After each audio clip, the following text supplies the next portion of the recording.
bulan Ramadan ini adalah bulan Al-Quran.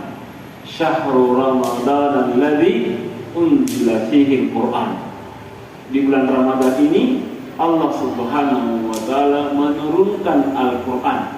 Kira-kira kalau di Wonomulyo ini kita sedang mengalami musim lansat, hampir seluruh masyarakat Wonomulyo itu makan lansat. Begitu juga kalau musim durian, hampir seluruh masyarakat Wonomulyo makan durian kecuali yang kena tinggi darah tinggi atau kolesterol, itu yang menghindari. Itu kalau musim durian atau musim lansat. Ini Ramadan ini musim Al-Quran. Kalau misalnya kita tidak membaca Al-Quran di bulan Ramadan, saya khawatir kita tidak membaca Al-Quran di bulan Ramadan. Karena ini musimnya. Kalau pada musimnya saja kita tidak membaca Al-Quran, bagaimana ini? Hadirin sekalian. Yang kedua, tidak memahami isinya. Jadi Al-Quran itu yang berbahasa Arab, bukan terjemahan. Kalau terjemahan itu bukan Al-Quran, itu namanya terjemahan Al-Quran. Tetapi Al-Quran itu yang berbahasa Arab. Alhamdulillahirabbil alamin. Ini yang dimaksud dengan Al-Quran. Ar-Rahmanir Rahim. Kalau bilang segala puji bagi Allah Tuhan semesta alam, itu bukan Al-Quran, itu terjemahan Al-Quran. Tetapi dengan adanya terjemahan Al-Quran hari ini, itu sudah membantu kita untuk memahami Al-Quran. Kalau dia nanya kepada saya, bagaimana ini saya ini? Saya tidak bisa baca Al-Quran. Tetapi ada amalan saya mengharap itu menjadi pengganti saya membaca Al-Quran. Tadi saya katakan bahwa Al-Quran itu yang berbahasa Arab, ya. Sementara dia tidak bisa baca. Nah, dan apa kita lakukan? Setiap selesai saya sholat maghrib dan setiap saya selesai sholat subuh, saya membaca terjemahan Al-Quran. Saya baca terjemahannya mulai dari Al-Fatihah, terus menerus setiap berapa ayat sampai nanti habis di An-Nas. Ketika selesai An-Nas, saya ulangi lagi dari awal, terus begitu. Dan saya mengharap mudah-mudahan Allah Subhanahu wa taala mengampuni saya, dan itu sudah menjadi bagian daripada interaksi saya, hubungan saya dengan Al-Quran, walaupun saya tidak bisa membaca Al-Quran. Pertanyaannya, adakah usaha yang kita lakukan pada diri kita ini untuk membaca, untuk memahami Al-Quran? Hadirin sekalian, karena ketidakpemahaman kita kepada Al-Quran, sehingga nanti pada yang ketiga, menurut Dr. Yusuf Al-Qadawi, adalah jauh dari Al-Quran itu kalau ketika kita tidak mengamalkan Al-Quran, tidak amalkan isinya. HP ini mereknya Poco, ya, bagian dari Xiaomi, ya. Saya kira ada HP-nya mereknya di sini Oppo, ada mereknya Samsung.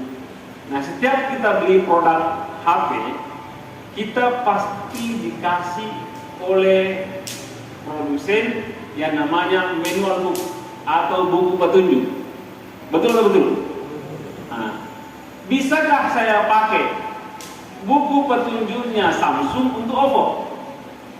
Untuk Poco? Hah? Tidak bisa. Bisakah saya pakai buku petunjuknya Poco untuk Samsung? Tidak bisa. Kalau saja produk manusia yang namanya Samsung, produk manusia yang namanya Poco itu butuh buku petunjuk yang sebenarnya ini sangat sederhana. Ini tidak rumit ini. Sangat tidak rumit. Hanya membutuhkan ahli, namanya ahli program, ya, program ahli IT, sehingga lahirlah HP. Dan mungkin cuma satu dokter, dua dokter, dan tiga dokter yang lahir dari sini. Tetapi manusia, apa kira-kira Allah Subhanahu wa taala menciptakan manusia ini dilepas begitu saja tanpa buku petunjuk? Sementara manusia ini sangat rumit. Dari di fisik kita saja ini ada dokter khusus mengenai mata, ada dokter khusus mengenai gigi, ada dokter khusus mengenai THT, ada dokter khusus mengenai kulit dan kelamin, ada dokter khusus mengenai jantung. Semua ada dokternya, ada dokter khususnya. Itu menandakan bahwa ciptaan Allah Subhanahu wa taala yang namanya manusia ini sangat rumit. Dan secanggih apapun dokter itu, tidak ada dokter yang bisa menciptakan manusia. Kalau serumit itu tidak ada petunjuknya, maka Allah Subhanahu wa taala berbuat zalim kepada kita. Karena Allah Subhanahu wa taala ketika menciptakan kita, berikan amanah kepada kita untuk menjadi khalifah di muka bumi. Artinya, mengurus bumi ini dengan isinya. Kita diberikan amanah kepada kita untuk mengurusnya tanpa buku petunjuk, maka Allah Subhanahu wa taala berbuat zalim sama kita. Tapi Allah Subhanahu wa taala sangat adil, maka Allah Subhanahu wa taala berikan buku petunjuk kepada kita. Namanya Al-Quran. Nah, Al-Quran ini tidak bisa kita amalkan kalau kita tidak membacanya, memahami isinya, dan kita tidak bisa mengamalkan kalau kita tidak belajar. Karenanya, hadirin sekalian, Allah Subhanahu wa taala bahwa setiap yang disandarkan dengan Al-Quran pasti mulia. Nah, kalau kita ingin menjadi mulia, maka kita harus menyandarkan diri kita dengan Al-Quran. Yaitu Allah Subhanahu wa taala buka melalui Rasulnya, man ta'allama al-Qur'ana khairukum man ta'allama al-Qur'ana wa 'allamahu. Sebaik-baik di antara kalian adalah orang yang belajar Al-Quran dan mengajarkannya. Karenanya, menurut Dr. Yusuf Al-Qaradawi, poin keempat jauh dari Al-Quran itu adalah tidak memperjuangkan Al-Quran. Rasulullah SAW bersabda, la taj'alu buyutakum kubura atau kama qala. Jangan jadikan rumahmu itu kuburan. Rumah yang menjadi kuburan itu adalah rumah yang tidak ada baca Al-Quran di situ. Sementara kalau di rumah kita itu, kita lebih banyak menyetel musik-musik dibanding Al-Quran. Kalau kita ingin menjadi mulia, kalau rumah kita ingin menjadi mulia, kalau keluarga kita ingin menjadi mulia, maka keluarga kita harus kita sandarkan kepada Al-Quran. Kalau harta kita ingin menjadi mulia, mari kita belanjakan harta kita untuk memperjuangkan Al-Quran. Malaikat Jibril mulia karena Allah Subhanahu wa taala memerintahkan, menugaskan kepada Jibril menurunkan Al-Quran, sehingga dia menjadi termulia di antara seluruh malaikat. Pada malam Qadar atau Lailatul Qadar, Allah menurunkan malaikat. Tanazzalul malaikatu war-ruh. Tanazzalul malaikatu war-ruh. Malam itu Allah menurunkan para malaikatnya. Tetapi Allah menyebut tersendiri Ar-Ruh. Ar-Ruh itu maksudnya Jibril. Padahal Jibril itu menjadi bagian juga dari malaikat. Nabi Muhammad SAW Sayyidul Anbiya wal Mursalin. Dia adalah pemimpin para nabi dan rasul. Bahkan Sayyidun Nas, pemimpin seluruh umat manusia. Dan dialah menjadi pemberi syafaat kepada seluruh umat manusia di akhir kemudian nanti. Karena kepadanya lah Allah Subhanahu wa taala turunkan Al-Quran. Bulan Ramadan menjadi mulia karena pada bulan itulah Allah Subhanahu wa taala turunkan Al-Quran. Malam Qadar yang nilainya lebih bagus daripada 1000 bulan itu lebih mulia karena pada malam itu Allah Subhanahu wa taala menurunkan Al-Quran. Umat Muhammad, kuntum khaira ummatin ukhrijat linnas. Kalian adalah umat yang terbaik yang dikeluarkan umat oleh Allah kepada umat manusia, karena mereka lah yang diamanahkan oleh Allah Subhanahu wa taala untuk mengamalkan Al-Quran.